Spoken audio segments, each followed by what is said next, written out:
बिना टाँके के हमारे कॉर्निया का ऑपरेशन हो जाए और हमारी नजर वापस आ जाए। ये सवाल मुझसे बहुत पेशेंट्स पूछते हैं जिनको आंख की पुतली की बीमारी होती है।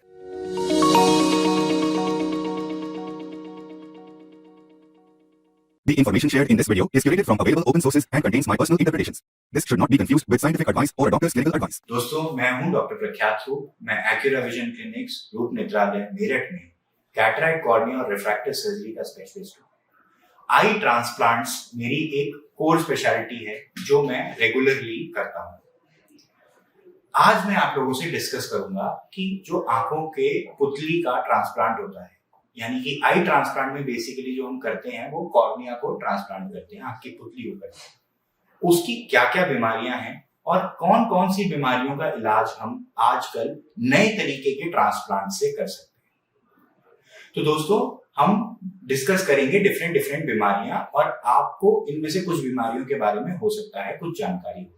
वहां से आप समझ सकते हैं कि हम किस तरह की सर्जरीज की बात कर रहे हैं।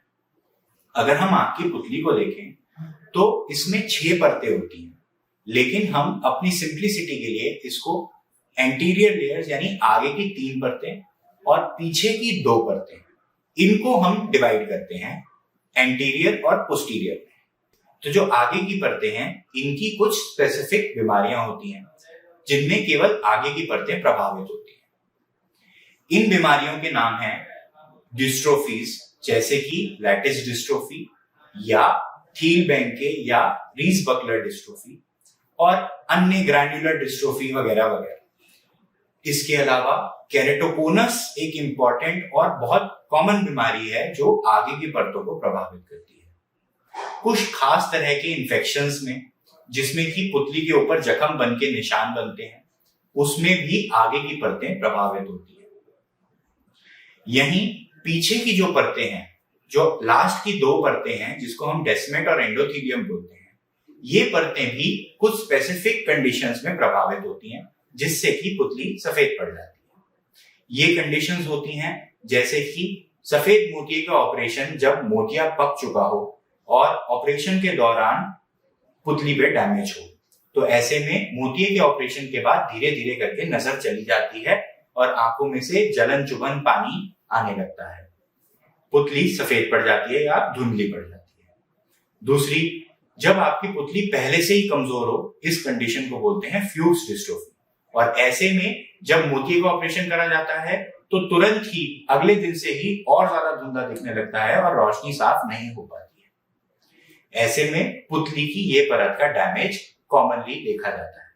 इसके अलावा कई बार आंखों में ऐसा चोट लगना जिसमें कोई कीड़ा आंख में चला गया हो, जिसका डंक आंख के अंदर रह जाए, ये भी आंख की पुतली को प्रभावित कर सकता है, जिसमें कि पीछे की परतों के सेल्स मर जाते हैं और आंख की पुतली धुंधली पड़ जाती है, नजर खत्म हो जाती है। ये कुछ ऐसी बीमारियां हैं जो आंख की आगे की परतें और पीछे की परतों को अलग अलग प्रभावित करती हैं। इसके अलावा कुछ ऐसी बीमारियां हैं जो आगे से लेकर पीछे तक पूरी पुतली को ही प्रभावित कर सकती हैं, जैसे कि इन्फेक्शन भारत में एक कॉमन प्रॉब्लम है क्योंकि हम एक कृषि प्रधान देश हैं और यहाँ पर किसानों को खेतीबाड़ी के समय आंख में चोट लगने से इन्फेक्शंस हो जाते हैं, जिससे पूरी पुतली प्रभावित हो सकती है। तो दोस्तों, जब हम बात करते हैं बिना टाँके के ऑपरेशंस की, तो हम चाहते हैं कि हम ऐसे तरीके से ऑपरेशन करें जिसमें कि पुतली की जो परत प्रभावित है केवल हम उसी परत को बदलें और बाकी सारे पुतली के हिस्से को हम ट्रांसप्लांट ना करें। इसके क्या फायदे हैं?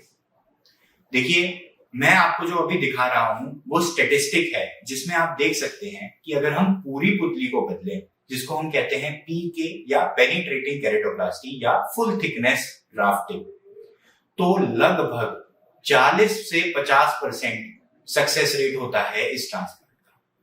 अगर हम कुछ दवाइयां वगैरह देकर आंख को पहले तैयार करें और फिर इस ट्रांसप्लांट को करें, तो इसका सक्सेस रेट मैक्सिमम 70, 75 या 80% तक मैक्सिमम हो सकता है।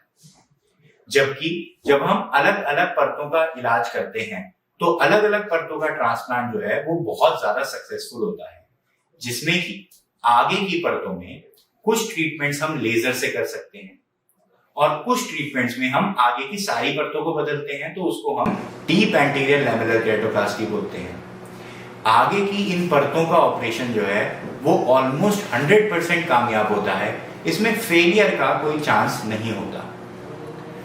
यहीं हम बात करें एंडोथीलियल केरेटोप्लास्टी की, तो एंडोथीलियल केरेटोप्लास्टी में हम पीछे की परतों को बदलते हैं और इसको हम 2-3 अलग अलग तरीके से कर सकते हैं और इन सभी का सक्सेस रेट टाँके वाले ऑपरेशन के कंपैरिजन में बहुत ज्यादा अच्छा होता है। पीछे की इन परतों के ट्रांसप्लांट को लेकर यानी एंडोथीलियल केरेटोप्लास्टी को लेकर हम और विस्तार से डिस्कस करेंगे हमारे अगले वीडियो में। आशा करता हूं कि आप लोगों को एक बैकग्राउंड मिली कि आजकल यानी आधुनिक तरीके से कॉर्निया के ट्रांसप्लांट्स को करने में क्या क्या टेक्नोलॉजी अवेलेबल हैं और इनके क्या फायदे हैं। हम अब 50% या 70% के सक्सेस रेट से मोर देन 90% के सक्सेस रेट पे आ चुके हैं।